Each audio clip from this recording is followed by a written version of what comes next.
Hello students, I am Gunjan Malik Minocha, Assistant Professor in IHTM, MDU Rohtak. Welcome to EPG Pathshala. We are studying the paper Managing Culture and Diversity, and today we will study the module Human Resource Planning for Managing Diversity. The outcome would be by the end of this module, you will be able to understand the concept and relevance of culture. You will be able to understand the interplay of culture with the society. So let's start with a brief introduction. Most organizations follow planning because they believe that it makes their company plan for the future in order to eliminate the surprises, and it makes them flexible and entrepreneurial. But there are other organizations that resist planning and they feel it bureaucratic, costly and ineffective. So planning for human resource is more important than planning for any other resource, as the demand for the latter depends upon the size and structure of the former. Further, management of human resource hardly begins from human resource planning. In fact, it is the basis for most of the other functions. In simple terms, human resource planning determines the human resources requirement by the organization to achieve its goals. It is the process by which organization ensures that it has the right number and the right kind of people at the right place at the right time, capable of completing the tasks effectively. Objectives of HRP. The first objective of HRP is to recruit and retain the human resources of required quantity and quality. Second objective is to meet the needs of programs of expansion and diversification, if any. Third, to foresee the employee turnover and make the arrangements for minimizing turnover and filling up the consequent vacancies. Fourth, to predict the impact of technology on work, existing employees, and future human resource requirements.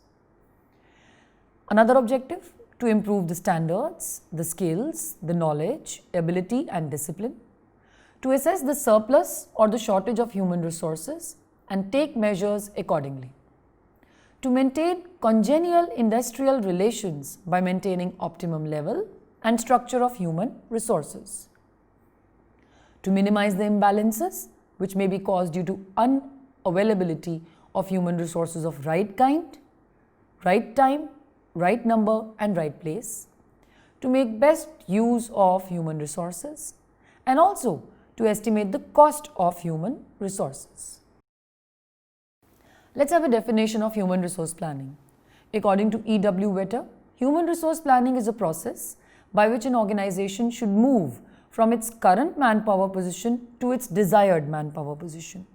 Though planning, management strives to have the right number, right kind of people at the right place, at the right time, doing the things which result in both the organization and the individual reaching the maximum long-run benefit.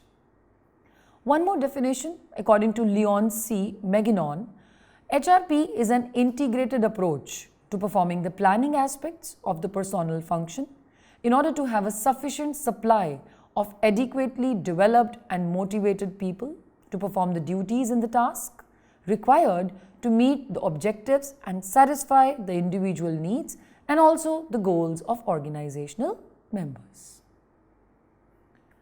Human resource planning process to manage the diversity in organization. W.S. Wickstrom in 1971 pointed out the following points, that manpower planning consists of a series of activities like, first, forecasting manpower requirements, either in the terms of mathematical projections or the trends in economic environment and the development in the industry, or it can be either in the terms of judgmental estimates based upon specific future plans of a company, making an inventory at the present manpower resources and assessing the extent to which these resources are optimally employed, anticipating the manpower problems by projecting present resources into the future and comparing them with the forecast of requirements to determine their adequacy, both quantitatively and qualitatively. Planning other HR functions like sourcing, recruitment, selection, training, development, compensation to ensure that the future manpower requirements are properly met. Steps for effective HRP. First step is environment scanning. Step 2 is forecasting the demand of HR. Step 3 is forecasting the supply of HR. Step 4 is RAG analysis, required, available and gap. Step 5 is plan of action, and step 6 is control and assessment. Human resource planning process in the form of a diagram shows that first we go for environmental scanning, which is internal as well as external. Then we go for RAG analysis, and RAG analysis is done with the help of demand forecast and supply forecast. Then the next step we go for plan of action. Plan of action has been divided into 3 parts: surplus manpower, demand is equal to supply, or shortage of manpower. So there can be 3 situations, so 3 plan of actions. If it is a surplus manpower, we go for VRS, restricted hiring, outplacement or downsizing. If the demand is equal to supply, we need no action. If there is a shortage of manpower, we either need recruitment or we need training.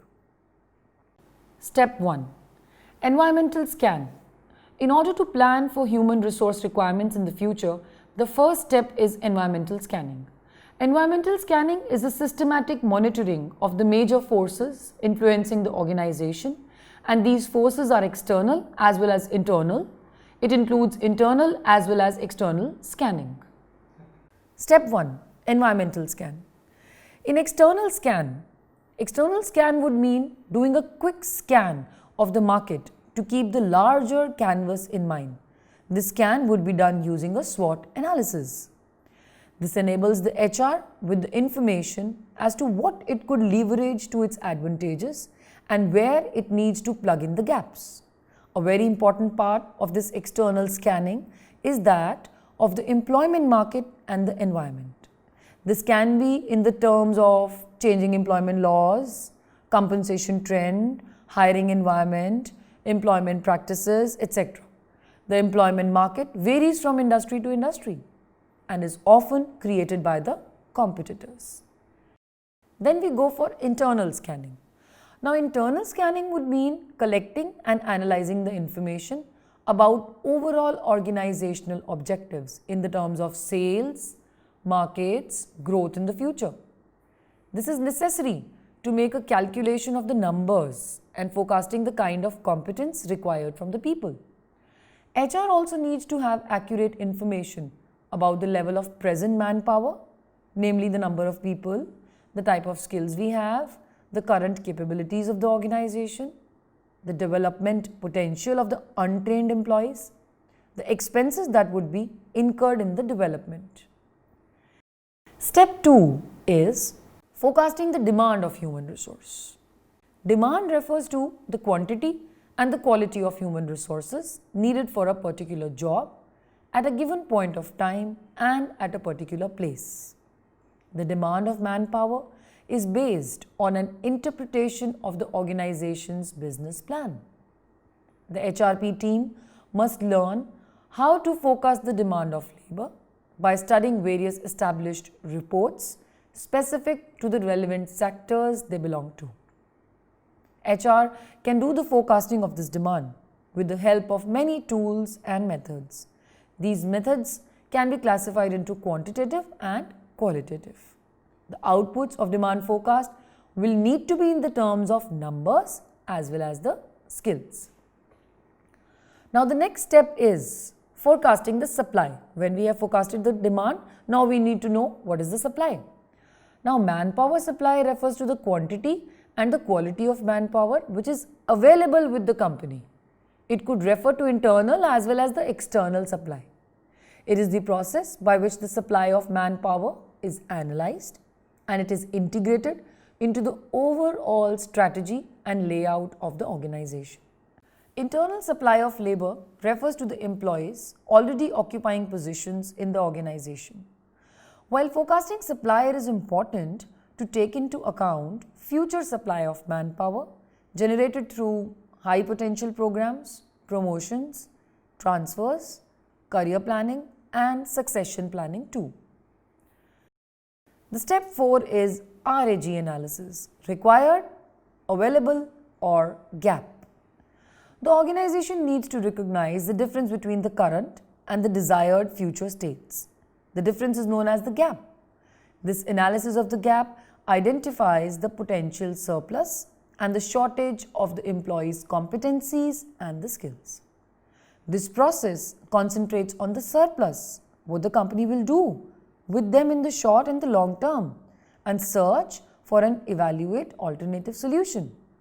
Thus, the gap analysis is the comparison of the company's objectives, strategy, and resources against the opportunities and the threats in its environment to determine the extent of change required in the current strategy. It is the first part of human resource forecast. It is a means of contrasting the current numerical size of the manpower against the size predicted in the business plan. Or we can say the fifth step is plan of action. The plan should put in place the processes and provide technical expertise that ensures that the strategic objectives are fulfilled. The plan is not a standalone entity. It should be an integral part of the overall business plan.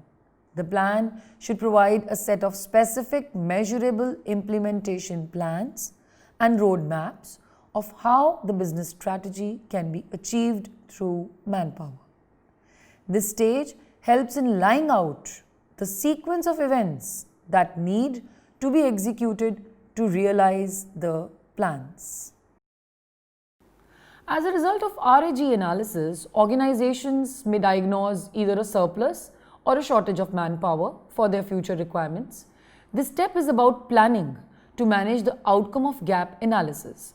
For dealing with shortages, organizations can use innovative sources of manpower or start training the current employees in the short term. In the long term, they could work on becoming a more attractive employer through employer branding, through redesigning the compensation, and many other methods.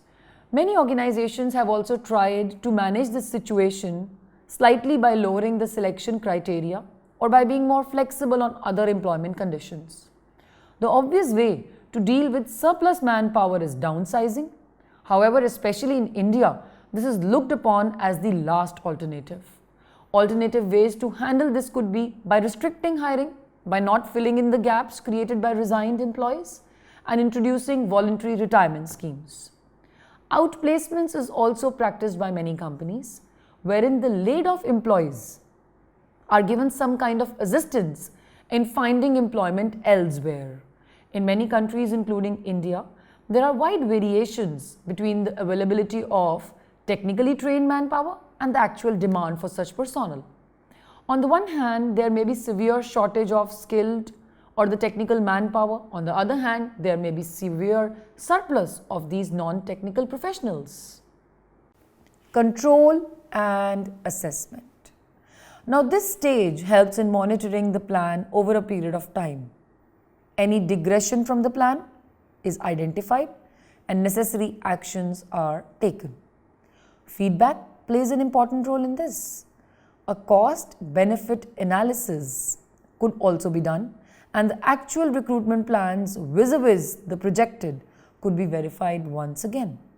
Now, there are many factors that account for increased attention to HRP, but the environmental forces like globalization, technology, economic conditions, and even a changing workforce seems to be of great importance.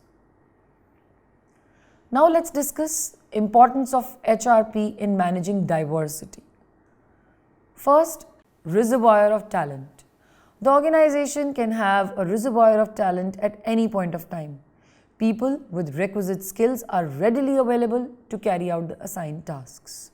Second, it prepares human resource for the future.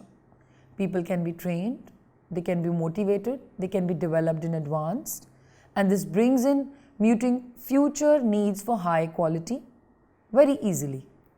Likewise, human resource shortage can also be met comfortably when people quit the organization for various reasons through proper HRP.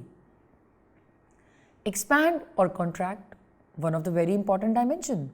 If the organization wants to expand its scale of operations, it can go ahead easily. Advanced planning ensures a continuous supply of people with requisite skills who can handle those challenging jobs. Costs reduction. Planning facilitates the preparation of an appropriate HR budget for each department or division. This in turn helps in controlling the manpower costs by avoiding the shortages or the expenses in manpower supply.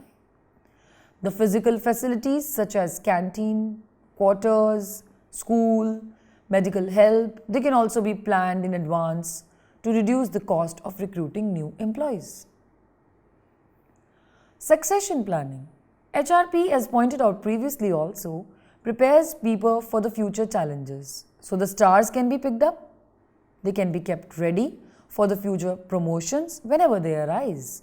All multinational companies, for example, have this policy of having a hot list of promising and aides prepared in advance. Effective human resource planning for managing the diversity. Human resource planning specialists have pointed out the fact that most Indian organizations do not have adequate records and information on human resources. Proper retrieval systems are also not in place and they are not available in most cases. The computerized personnel information systems, unlike their counterparts in the Western world, they do not play an important role in India. Even the current technologies and the knowledge in respect to human planning is not put into use optimally. Such practices inevitably lead to ineffective HR planning. To compound the problem further, there are unpredictable external influences on the manpower planning, such as changes in the labor market conditions, technology conditions, economic cycles, political changes in such a scenario. So it becomes difficult to forecast the personnel available with an organization at a future date. While vacancies caused by retirements can be predicted accurately, but other factors like resignations, turnovers, deaths, or the competitive attractions, they are difficult to forecast. This problem becomes mainly acute in the respect of important personnel because their replacements cannot be arranged in a shorter span of time.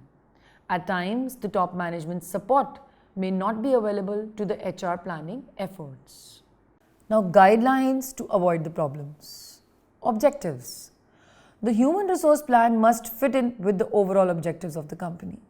Important aspects like people working in the organization, their working conditions, human relationships, they must be kept in mind when we are developing the plan. Top management support.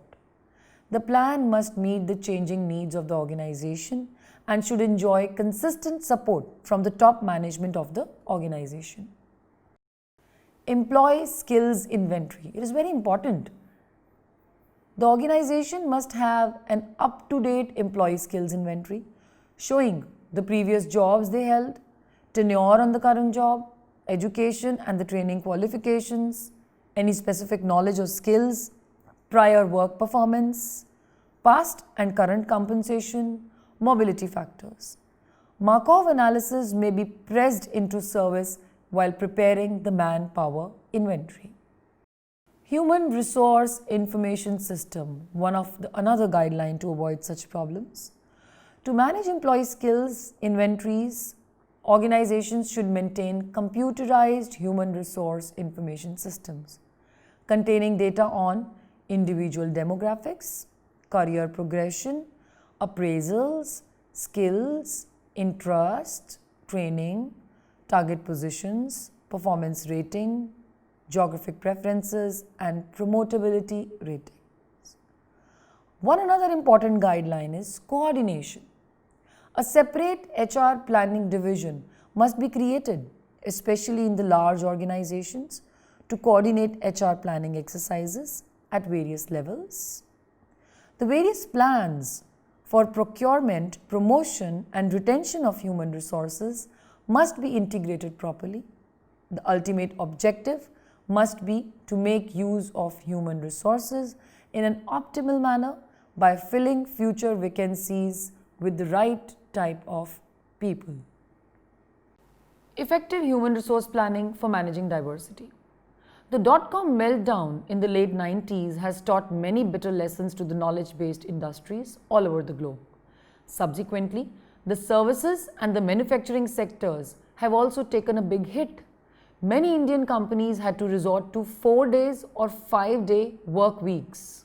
reduce the excess staff, consider demotions or even terminations in order to strike a proper balance between the demand and supply. Early retirements, they have become the order of the day. Big expansion plans have been put on hold in many cases, and companies had to declare hiring freezes openly. In course, companies like Infosys Technologies, they did not declare and lay off even when the wings were pretty bad, to ward off such serious imbalances in demand and supply. Many Indian companies have invested heavy amounts in computerizing most HR functions. The employee data, banks, and the skill inventories are built to fill the vacant positions in a systematic way. Conclusion. Human resource planning is the process by which an organization ensures that it has the right number, right kind of people, at the right place, at the right time, capable of effectively completing the tasks which will help the organization achieve its goals. Human resource planning translates the organization's objectives and plans it to the number of workers needed to meet those objectives.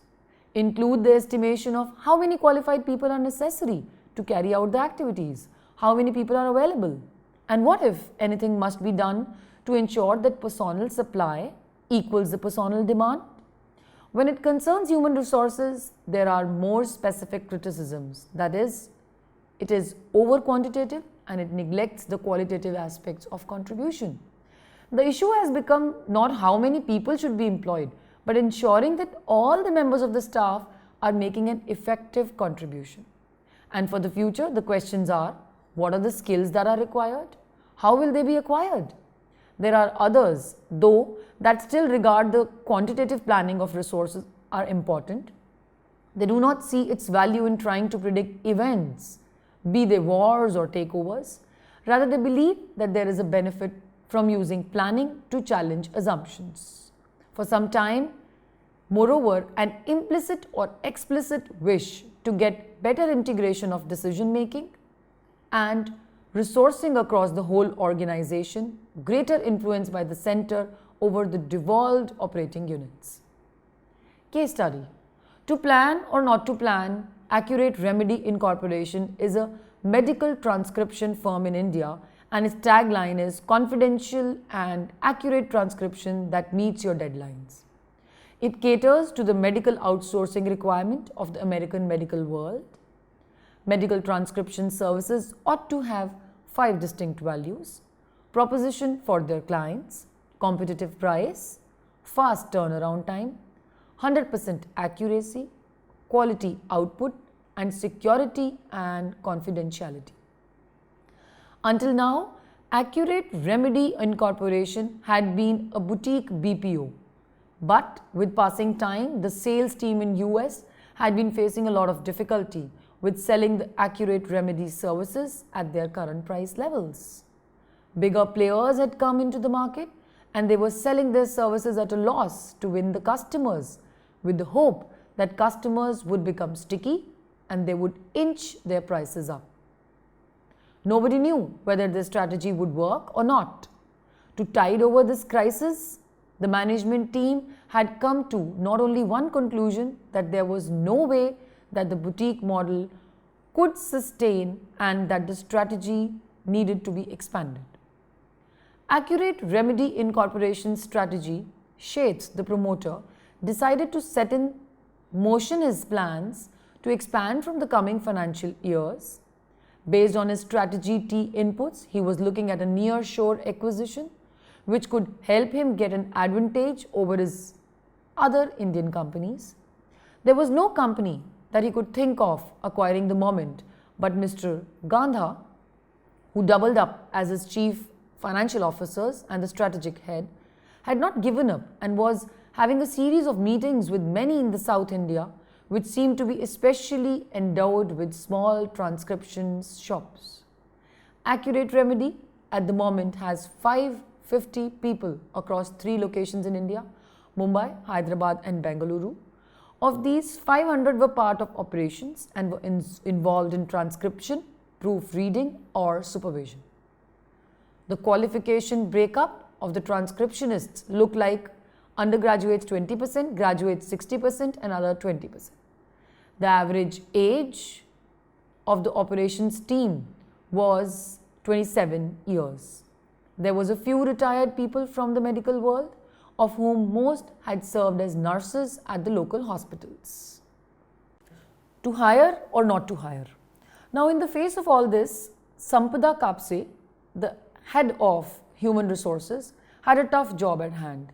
It was December, the human resource planning process had started, and he needed to firm up his numbers. Sheth would be having the first round of discussions with the first draft of the budget next week. Sampada knew that the business slowdown had hit the US markets too. However, the current customers had promised an increase in the business in terms of volume to the tune of 15 to 20%. There was a general reduction in the business, but what the sales team was very upbeat about was the fact that more than willing to outsource the work to good quality players in India. With this background, they had projected a 45% rise in orders.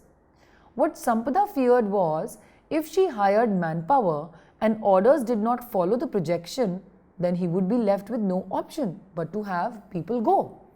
So this was not the usual software business where you could utilize your bench in domestic projects. The additional business from current clients was not a worry. The resourcing team got enough lead time to be ready with trained people. The tricky cases are going to be the additions to the client list. New clients invariably wanted a pilot run. Before they gave assured business, it was fair that they tested waters. A pilot team would mean hiring people, not knowing whether they could keep them or not. Same old chicken and the egg story. This would mean accurate remedy had to be people ready. We could probably increase the number of transcribers on the current process and use the supervisory force to double up transcribers till we get the job. Sampada sat and wondered. For the project increase in the revenue, accurate remedy would have to be quickly build a team. They would need transcriptionists, proofreaders, team leaders, shift supervisors, program managers. The ratio of the transcriptionist to the team leader is 12:1 and the ratio of TL to AM is 1:4. Attrition was very high, it was going up to 50%. The previous year, when the going was terms good in the business, now with the slowdown, they are expecting that the perennially northbound attrition rate would buckle its trend. As Sampada took her scratch pad out to start making her notes, she wondered, planning on the face of it should be about numbers, but how to go about the whole activity? She tried to scratch her memory and recall every management book that she had read, if an idea could suddenly appear from somewhere. There is nothing which is fixed. We don't know whether we would get the business, if we would need the expertise in. We don't know the rates that we would get in. In all probability, rates would be such that you cannot be sure you would get the best of the guys for the kind of money you could pay. So, we do not know whether there will be an acquisition for sure or not. Every time you ask Sheth, he will have a new list of candidates. Doesn't help our case. Sampada could take it no more. She pushed her chair back and thought she could go and do a little management by walking around. At least I can be sure that there will be people out there. She was tired of racking his grey cells for solutions. So the questions for the case study for the students is, what is Sampada's problem? How do you suggest she plan for a human resource requirement? So do the brainstorming. Thank you.